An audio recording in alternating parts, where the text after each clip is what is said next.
So next जो हम लोग करेंगे वो इसमें है valuation technique that is mean asset based valuation. तो एसेट बेस्ड वैल्यूएशन में 3 मेथड्स इन्होंने दे रखी हैं। पहला है कि कंपनी को अगर बुक बुक वैल्यू के थ्रू या नेट एसेट वैल्यू के थ्रू उसको वैल्यू कर सकते हैं। सेकंड जो है वो रिप्लेसमेंट कॉस्ट मेथड है और थर्ड वैल्यू है ब्रेकअप वैल्यू अप्रोच। तो तीनों का थोड़ा-थोड़ा एक बार बुक वैल्यू का तो कॉन्सेप्ट पहले से पता हुआ है, तो इसमें ज़्यादा कुछ देखने की ज़रूरत नहीं है। सेकंड मेथड जो होती है दैट इज़ जो हम लोग रिप्लेसमेंट कॉस्ट मेथड यूज़ करते हैं, उसका मतलब है value of a business is estimated at the cost of replacement of entire businesses. So उस बिजनेस को टोटली रिप्लेस करने के लिए कितनी एडिशनल कॉस्ट लगेगी, that is we calculate as a replacement cost method के अंदर। सो इसका है कि उन मेथड में यूज़ की जाती है बेसिकली, जो कि appropriate for the businesses that have a high entry barrier or setup cost। उसके बाद थर्ड मेथड जो है जो हम लोग ब्रेकअप वैल्यू वाला है, वो बेसिकली लिक्विडेशन के लिए यूज़ की जाती है, जबकि सॉल्वेज वैल्यू अब जो है बिजनेस की कितनी है अगर वो बिजनेस आज की डेट में बंद हो जाता है तो पीस बाय पीस उसके अलग अलग एसेट्स और उसको सेल आउट करके हम कितना मैक्सिमम जो है अ, क्या कहते हैं रिटर्न कर सकते हैं अपने कॉस्ट को। That is a breakup value और salvage value. So book value पर शेयर की सिंपली इसमें फार्मूला दे रखा हुआ है। इक्विटी शेयर होल्डर का फंड कितना है और उसकी टोटल इशूड कैपिटल कितनी है। फिर ब्रेकअप वैल्यू जो होती है, ब्रेकअप वैल्यू के अंदर फार्मूला जो है वो है liquidation value of assets and उसके बाद डेट में आप कितना सेटलमेंट करते हो, दैट इज़ ब्रेकअप वैल्यू। सो इन्होंने एक टेबल दे रखी है कंपनी अल्फ़ा लिमिटेड, जिसके अंदर ये सारा दे रखा हुआ है इक्विटी शेयर कैपिटल। उसके बाद डिफरेंट डिफरेंट रिजर्व दे रखे हैं, general revaluation, capital redemption, debenture resumption, P F profit loss का सरप्लस कितना है, लॉन्ग टर्म डिबेंचर, ये सारी चीज़ें। उसके बाद एसेट साइड पे दे रखा है 12 लाख के एसेट्स हैं, 1 लाख का इन्वेस्टमेंट पड़ा हुआ है, इन्वेंट्री है 3.5 लाख की, रिसीवेबल ढाई, intangible asset 1 lakh, sorry 10 lakh के। सो उसके बाद और सारी इन्फॉर्मेशन दे रखी है, एडिशनल इन्फॉर्मेशन बेस्ड जो हम लोग तीनों मेथड में यूज़ करेंगे। तो उन्होंने बोल रखा है जैसे कि current market value of fix asset जो है कि वो 10% लोअर है ऑन गोइंग कंसर्न बेसिस। तो उसके अलावा अगर इन एसेट्स को स्क्रैप किया जाता है तो वो 40% जो है अपनी वैल्यू का फेच करेंगे, बुक वैल्यू का 40%।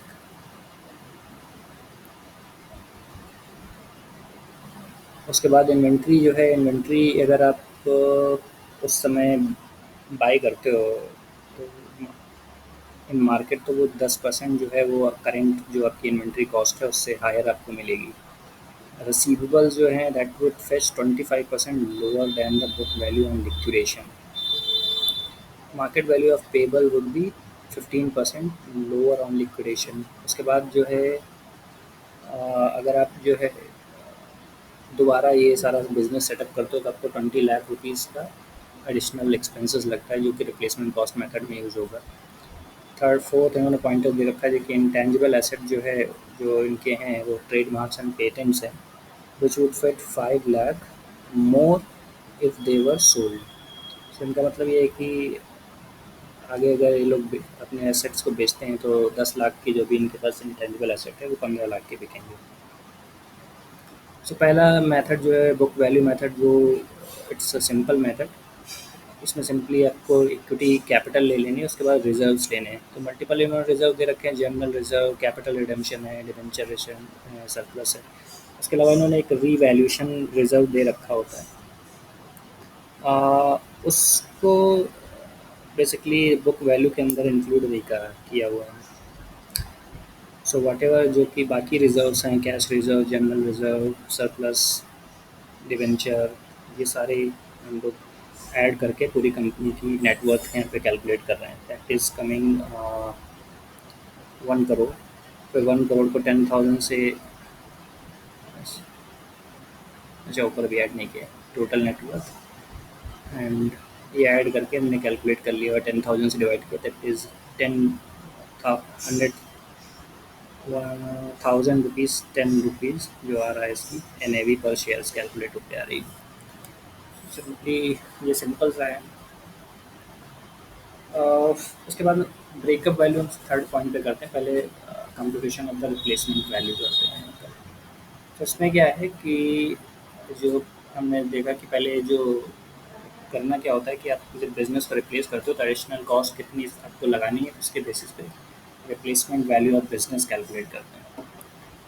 सो बुक वैल्यू ऑफ एसेट्स हमने ऊपर देखा था, जस्ट लुकिंग, जैसे बुक वैल्यू ऑफ एसेट कितनी दे रखी है टोटल एसेट्स की, वो है आपकी 2 करोड़। 2 करोड़ के बाद कई सारे उन्होंने जो क्लॉज दे रखे थे कि जो एसेट्स एक्सेट्रा हैं वो उनकी वैल्यू जो है उनमें अप्रिशिएशन होगा। उसके बाद कुछ एसेट्स हैं जिनमें डिप्रिशिएशन हो रहा है, एंड उसके बाद आप एडिशनल सेटअप कॉस्ट कितनी लगा रहे हो। सो एप्रिशिएशन के लिए हमारे पास क्या क्या है, एप्रिशिएशन में जैसे उन्होंने दे रखा हुआ था, जस्ट अगर यहाँ से रेफरेंस करें तो जो इन्वेंट्री है उन्होंने बोला था कि इन्वेंट्री जो आपकी है वो 10% आपकी हायर, उस समय अगर आप जो है बिज़नेस को दोबारा करते हो, बाई करते हो, दैट टाइम 10% हायर आपको इन्वेंट्री करती है मिलेगी। उसके बाद आपके जो इंटेंजिबल हैं एसेट्स, इंटेंजिबल एसेट्स में उन्होंने बोला है कि 5 लाख का आपको एडिशनल गेन होगा।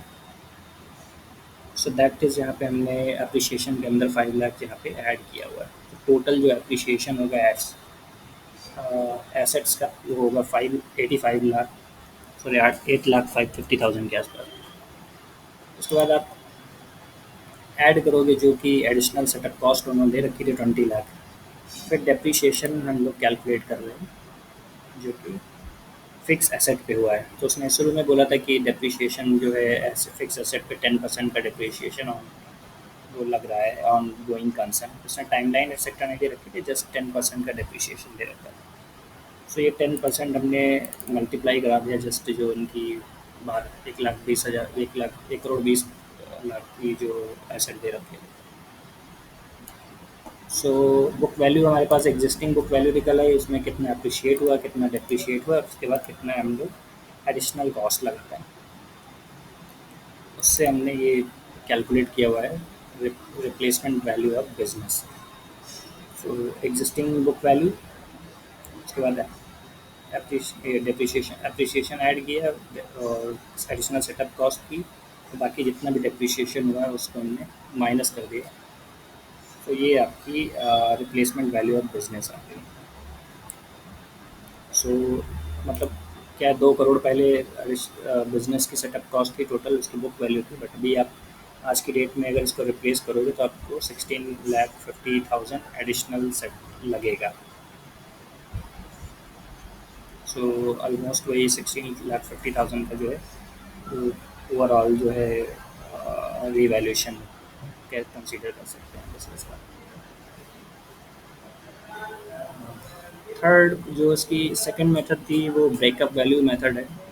तो ब्रेकअप वैल्यू का जो कॉन्सेप्ट है वो ये है कि आप अगर बिज़नेस जो है बंद कर देते हो तो आप उसको फिर जो भी उसके पार्ट एसेट्स हैं उनको इंडिविजुअली बेच के आप कितना जो है मैक्सिमम रिटर्न कह सकते हैं रिसीव कर सकते हो। सो इसके अंदर भी सेम लॉजिक वही लगता है जो इसके अंदर रिप्लेसमेंट के अंदर आता है, बट थोड़ी सी चीज़ें बदल जाती है रिप्लेस ब्रेकअप वैल्यू के अंदर। तो ब्रेकअप वैल्यू का कैलकुलेट करने के लिए जैसे उन्होंने क्या दे रखा था कि टोटल जो एसेट की साल्वेज वैल्यू है माइनस जो आपका डेट सेटलमेंट है, फॉर्मूले के अंदर liquidation value of assets minus settlement value of debt and divided by आपकी जो भी नंबर ऑफ इक्विटी शेयर्स है। वो मेथड इन्होंने इंडिविजुअली तो नहीं दे रखी, वो थोड़ी सी लंबी मेथड होगी, तो उसमें इन्होंने सिंपली क्या किया हुआ है कि जो कंपनी की नेटवर्थ है दैट इज़ ऑलमोस्ट वही सिंपल सा होता ही है, asset minus liabilities is net worth. फिर उसको एडजस्ट करने के लिए हम लोग जो एप्रिसिएशन और डिप्रिसिएशन और एसेट्स और लाइबिलिटीज़ के अंदर उसको एडजस्ट कर दे रहे हैं, तो हमारे पास जो ब्रेकअप वैल्यू निकल के आ जा रही है। तो फॉर दैट जैसे एप्रिसिएशन के लिए क्या किया हुआ है हमने कि कुछ एसेट्स जो है क्लॉज दे रखे थे जो अप्रिशिएट हो रहे हैं, तो उसमें सिंपल सा पहला जो अप्रिशिएशन वाला दे रखा था वो इन्वेंट्री का था कि इन्वेंट्री 10% अप्रिशिएट होगी। सो वो हमने यहाँ पे कैलकुलेट किया हुआ है कि आपकी जो इन्वेंट्री थी ये 35 लाख की, उसमें गेन आएगा, तो गेन कितना आएगा 10%, दैट इज़ वो हमने इस पार्ट के अंदर कैलकुलेट किया। सेकंड पार्ट जो है आपका ये है कि आपका इंटेंजिबल एसेट है वो अगर बेच रहे हो तो आपको उस पर बेच क्या रहे हो आप बेसिकली गेन, तो आपने बोले कि अगर आज की डेट में जो है 10 लाख का था उसको एडिशनल 5 लाख मिलेगा अगर बेचते हो, तो 5 लाख यहाँ पे सिंपली 5 लाख भी टिक सकते थे, बट मैंने वो फार्मूले से लिंक किया था कि ताकि याद रहे कि 5 लाख कहाँ से आया। उसके बाद लास्ट पार्ट है जो ट्रेड पेबल्स का है। ट्रेड पेबल्स जो है वो बोल रहा है कि 10% लोअर मिलेगा, फेच करेगा, सॉरी 15% लोअर। सो 15% लोअर है, ये सारी चीज़ें तो अप्रिसिएशन हो जाती है, बट ट्रेड पेबल जो है 15% लोअर फेच कर रहा है। बिकॉज एक तो इसको हम पॉजिटिव इसलिए ले रहे हैं बिकॉज ये हमारी लाइबिलिटी थी, लाइबिलिटी जो है हमारी 15% रिड्यूस हो जाएगी, तो वो हमारे लिए गेन हो जाएगा, इसलिए यहाँ पे 15% इसको ट्रेड पेबल्स का हमने अप्रिसिएशन लिया हुआ। तो टोटल एप्रिसिएशन जो हो गया वो 1 लाख के आसपास का टोटल एप्रिसिएशन हो गया। डिप्रिशिएशन क्या क्या हो रहा है, डिप्रिशिएशन दो जगह पे डिप्रिशिएशन हो रहा है, एक फिक्स एसेट्स में डिप्रिशिएशन हो रहा है और दूसरा जो है वो रिसीवेबल साइड पे डिप्रिशिएशन हो रहा है।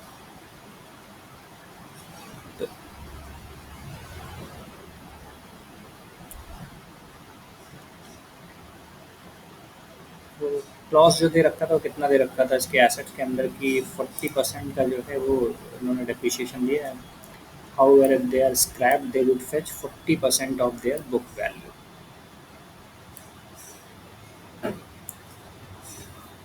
और सेकंड जो दे रखा है और जिनका क्या कहते हैं रिसीवेबल साइड पे, they would fetch 25% of the low 25% lower than book value on the location. So simply अगर देखा जाए जो इन्होंने लैंग्वेज लिखी है उसके हिसाब से क्या है कि 40% जो है बुक वैल्यू का ये लोग फेच करेगा, मतलब तो उसके हिसाब से क्या मतलब है कि 1 करोड़ 20 लाख की जो इनकी एसेट्स थे उसमें से इनको सिर्फ 40% ही मिलेगा बेचने पे। और जो रिसीवेबल्स हैं, रिसीवेबल्स में ये लोग बोल रहे हैं कि 25% लोअर मिलेगा हम जो इनकी बुक वैल्यू है, उसका मतलब है कि 25% नहीं मिलेगा, सिर्फ 75% मिल जाएगा। बट एनी हाउ इन्होंने जो कैलकुलेशन यहाँ पे किया है वो थोड़ा सा कंफ्यूजन वाला है, जैसे कि अप्रिशिएशन तो इजीली समझ में आता है, depreciation in the scrap value of, तो ये इन्होंने कैलकुलेट किया 70 लाख। दैट मीन हम इसका कैलकुलेशन का मतलब ये है कि 40% डिप्रिशिएट हो गया, बाकी बचा जो है वो एज अ वो ले रहे हैं डिप्रिशिएट, सॉरी ठीक है आई थिंक डिप्रिशिएशन ही हम कैलकुलेट करेंगे। अगर 40% जो है बचा हुआ मतलब 60% तो डिप्रिशिएट हो गया है, सो दैट इज़ ये 1 - 40 कर दिया हमने, 60% जो है वो हमारी डिप्रिशिएट हो गया, डिप्रिशिएशन इस पर बेसिकली लग गया है, तो ये हमारा डिप्रिशिएशन आ गया। उसके बाद सेकंड थिंग जो डिप्रिशिएशन बोल रहा है कि डिप्रिशिएशन कितना लग रहा है वो है कि इसके अंदर रिसीवेबल पे, रिसीवेबल्स का जो है डिप्रिशिएशन जो है वो 25% लगा हुआ है कि आपको 25% लोअर मिलेगा, तो दैट मीन 25% वैल्यू जो है उसकी डिप्रिशिएट हो गई। सो अब इसको दो तरीके से उससे भी कैलकुलेट कर सकते हैं कि वो बोल रहा है कि 40% जो है सिर्फ वैल्यू फेच करेगा, दैट मीन 60% डिप्रिशिएट हो गया, तो ये इसको 60% हमने यहाँ पे ले लिया इसका डिप्रिशिएशन, और रिसीवेबल्स में हमने 25% का डिप्रिशिएशन ले लिया। सो ये टोटल हमारे पास डिप्रिशिएशन आ गया 7,82,000 का। अब ब्रेकअप वैल्यू कैसे कैलकुलेट करना है कि जो एसेट हमारे पास नेटवर्थ थी, नेटवर्थ में हमने एप्रिसिएशन 1 लाख का जो हुआ एसेट में वो घटा ऐड कर दिया, बाकी जो एसेट्स में हमारे पास डिप्रिसिएशन हुआ उसको सिंपली माइनस कर दिया। तो जो भी हमारे पास बचा वो हमारी ब्रेकअप वैल्यू बची। ब्रेकअप वैल्यू को यहाँ पे हम आउटस्टैंडिंग शेयर से डिवाइड कर रहे हैं। तो हमारे पास जो पर शेयर वैल्यू बिजनेस की आ रही है वो 327 रुपीज़ आ रही है। सो अभी ये वाला पार्ट आई थिंक क्लियर हो गया।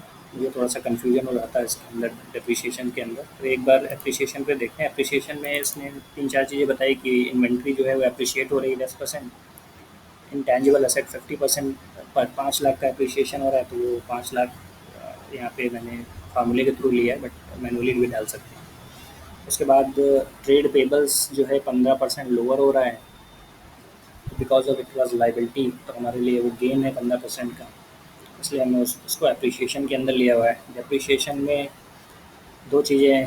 पहला बोल रहा है कि 40% बचेगा उसका जब वो बेचेगा, मतलब 60% वो उसका एसेट जो है डिप्रिशिएट हो गया है, तो हमने 60% यहाँ पे डिप्रिशिएशन ले लिया है। फिर रिसीवेबल में बोला है कि 25% जो है वो लोअर मिलेगा, उसका मतलब है उसको मिलेगा तो 75% उसका बचेगा, बट हम सिर्फ यहाँ पे सिर्फ डेप्रिशिएशन कैलकुलेट कर रहे हैं, that is a 25% depreciation in value of receivers. So ये रिसीवेबल अपने पास कैलकुलेट हो गया डेप्रिशिएशन। टोटल हमने कैलकुलेट कर लिया, net worth plus appreciation minus depreciation divided by number of outstanding shares. So ये आपकी per share value breakup value business की निकल आई। रिप्लेसमेंट कॉस्ट हमने निकाल ही ली थी कि टोटल वैल्यू 20 लाख 2 करोड़ की थी। उसके बाद में एप्रिशिएशन सिमिलर वही हो रहा है, एप्रिशिएशन सिर्फ हो रहा है इन्वेंट्री के अंदर और प्लस उसके अंदर क्या कहते हैं एसेट्स के अंदर, क्योंकि यहाँ पे हमने सिर्फ जो रिप्लेसमेंट कॉस्ट में हम सिर्फ बात कर रहे हैं एसेट साइड की, इसलिए हमने लाइबिलिटी वाला पार्ट यहाँ इंक्लूड नहीं किया है। उसके बाद एडिशनल सेटअप कॉस्ट जो दे ही रखी थी 20 लाख की, वो हमने यहाँ पे डाल दी हुई है। डेप्रिसिएशन इन फिक्स एसेट, तो डेप्रिसिएशन में ऊपर तो उन्होंने वो कॉन्सेप्ट दिया था कि अगर बेच रहा है तो 60% डिप्रिशिएट हो रहा है, बट ऑन जो गोइंग कंसर्न वाला कॉन्सेप्ट है उसमें उन्होंने सिर्फ 10% का ही डिप्रिशिएशन दिया था। दैट मीन जो 1 करोड़ 20 लाख 1 करोड़ 20 लाख के एसेट थे उसमें सिर्फ 10% डिप्रिशिएशन था, तो ये कैलकुलेट कर लिया। फाइनल जो रिप्लेसमेंट आ जाएगी वो अपनी बुक वैल्यू दोनों अप्रिसिएशन और एडिशनल सेटअप कॉस्ट ऐड करके डिप्रिशिएशन घटा रहे हैं, टोटल हमारे पास replacement value of the business आ गई। तो ये फिक्स वैल्यूएशन वाला पार्ट था बैलेंस शीट की बेसिस पे। तो वैसे आगे भी इसमें मेथड है, डीसीएफ मेथड है जो कि बहुत ही लंबी है, उसको तो वैसे भी नहीं आनी है। रिलेटिव वैल्यूएशंस भी ईजी है, तो आप कर ही लोगे अगर आ भी गया, वैसे तो मैंने प्रैक्टिस किया नहीं इसका।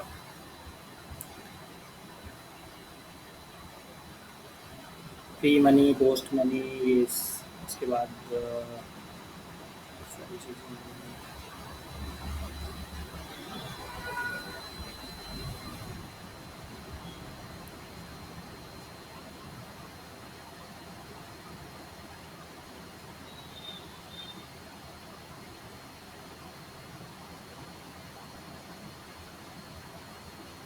ये तो पार्ट पूरा थ्योरेटिकल है, ज़्यादा इसमें कैलकुलेटिव पार्ट आता नहीं। उसके बाद ये यूनिट्स का थोड़ा बहुत आता है, वो मैं सेकंड को देखता हूँ एक बार, इसको थोड़ा गो थ्रू करके इन जो भी कैलकुलेशन था उसको मैं एक बार फिर से रिविजिट करके फिर इसमें जानता हूँ।